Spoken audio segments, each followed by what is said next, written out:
You reach for a cup in ancient Egypt. It's not water, it's beer. Everyone drinks it, kids included.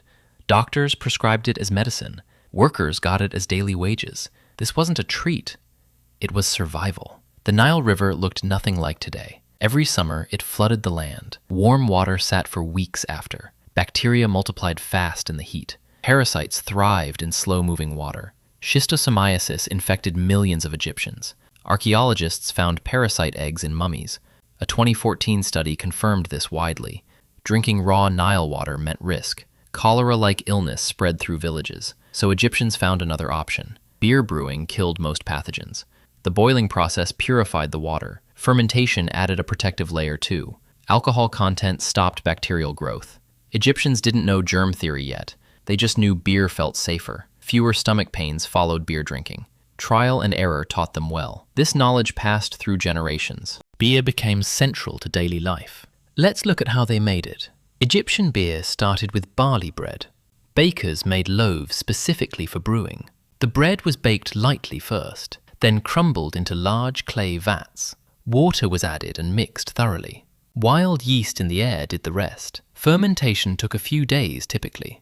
The mixture turned thick and cloudy. Workers strained it through woven baskets. The result was thick, nutritious beer. Archaeologists call it liquid bread today. It carried real caloric value. Grain, water, and yeast combined perfectly. Egyptians called it heket in their language. Hieroglyphs show beer-making scenes often. Tomb paintings depict brewers at work. This wasn't a minor household task. Breweries operated on massive scales. The Hierakonpolis brewery amazed archaeologists. It could produce 300 gallons daily. This dates back 3,500 BCE. That's before the pyramids existed.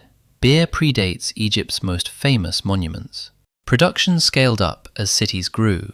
Beer wasn't a luxury item then. It was a basic food group. Bread and beer formed the diet's core. Together, they gave carbs and protein. Vitamins B and C appeared in beer too. Fermentation preserved nutrients bread alone lost. Egyptians drank beer at every meal. Breakfast, lunch, and dinner included it. Children drank a weaker version safely. It contained less alcohol than adult beer. Egyptologist Patrick McGovern studied this extensively. He analyzed residue in ancient jars. His research confirmed beer's daily role. Now let's talk about the pyramid workers. These weren't slaves, contrary to myth. They were paid laborers with contracts. Beer was part of their wages. Workers received about 4 liters daily. That's roughly a gallon per person. Archaeologists found worker villages near Giza. Mart Lehner led major excavations there. He discovered massive bakeries and breweries. These fed thousands of workers daily. Beer gave calories for hard labor. Moving stone blocks demanded serious energy. Each block weighed several tons often. Workers needed fuel beyond regular food. Beer provided quick, safe calories. It also had a social function. Workers gathered to drink after shifts. This built morale among laborers. Happy workers built better and faster. Beer wasn't just nutrition. It was motivation. Let's move to religion's role in this. Beer held deep religious significance too. The goddess Hathor loved beer stories. One myth tells of her rampage. Ra sent red beer to stop her. She mistook it for human blood. Hathor drank it and grew calm. Humanity survived because of this beer myth. Temples brewed beer for religious festivals. Offerings to gods often included beer. The festival of drunkenness celebrated Hathor. People drank until intoxicated during rituals. Priests believed this pleased the goddess. Tomb inscriptions describe beer for the afterlife. The dead needed beer in the next world. Egyptians buried jars filled with beer. Tutankhamun's tomb contained beer residue. Chemical analysis confirmed this in 1990s. Beer connected the living and the dead. Now let's examine social status through beer. Not all beer was created equal. Wealthy Egyptians drank stronger, refined versions. They added dates, honey, or spices. This created sweeter, more complex flavors. Poorer citizens drank simpler barley beer. The base recipes stayed roughly similar. Quality and additions marked social class. Beer appeared in legal documents too. Contracts specified beer as payment currency. Workers could demand beer if shorted. Records show strikes over beer shortages. One famous strike happened around 1152 BCE. Workers at Deir el-Medina refused work. Rations, including beer, had been delayed. This is considered history's first labour strike. Beer shortages could destabilise entire projects. Authorities took beer supply very seriously. Now, what about water Egyptians did drink? They weren't avoiding water completely. Nile water was used for cooking too. Boiling during cooking killed some pathogens, but drinking it raw stayed risky. Some communities used settling techniques first. They let sediment sink before drinking. This reduced visible dirt somewhat. It didn't remove invisible bacteria, though. Beer remained the safer daily choice. Even soldiers received beer rations regularly. Military campaigns required portable calories. Beer travelled better than perishable food. It didn't spoil as fast as milk. Sealed jars kept beer stable longer. This made it ideal for travel. Traders carried beer across long distances. It became a form of currency itself. People traded beer for goods directly. This shows its economic importance clearly. Let's discuss the health data further. Egyptian medical texts prescribe beer often. The Ebers Papyrus lists beer remedies. It dates to around 1550 BCE. Beer mixed with herbs treated ailments. Stomach problems got beer-based treatments.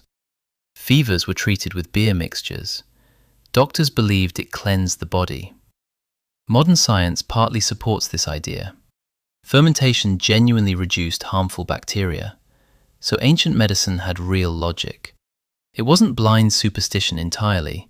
Trial and observation guided their choices. Now consider how beer shaped daily rhythm. Mornings often started with a beer meal. Bread dipped in beer was common. This softened hard bread for eating. It also added extra calories fast. Midday breaks often included beer too. Workers paused labour to drink and eat. This kept energy levels stable throughout. Evening meals ended with beer again. The entire day revolved around this drink.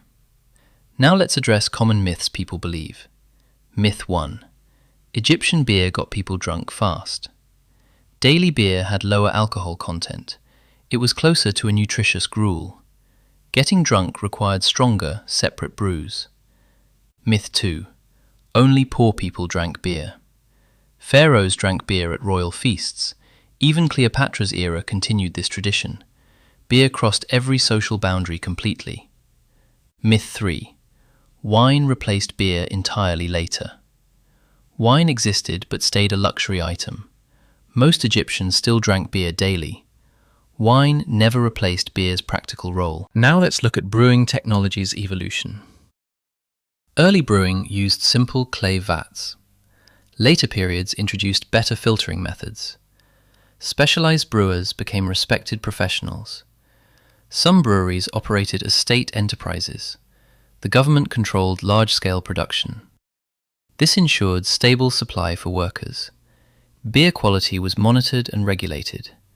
Standards existed even 4,000 years ago. Now, why does this matter today? This history predates most known beer cultures. Mesopotamia also brewed beer around this time. Both civilizations solved similar water problems. Fermentation became humanity's earliest water treatment. Long before germ theory, people found solutions. Observation and repetition led to safety. This shaped entire civilizations' survival strategies. Beer wasn't a small detail in history. It built pyramids, fed armies, honored gods. It settled disputes and sealed contracts. It accompanied Egyptians from birth to death. Modern Egypt looks nothing like this now. Clean water systems exist widely today, but the ancient solution shaped civilization's foundation. Next time you drink a beer, remember this. Ancient Egyptians drank it to simply survive.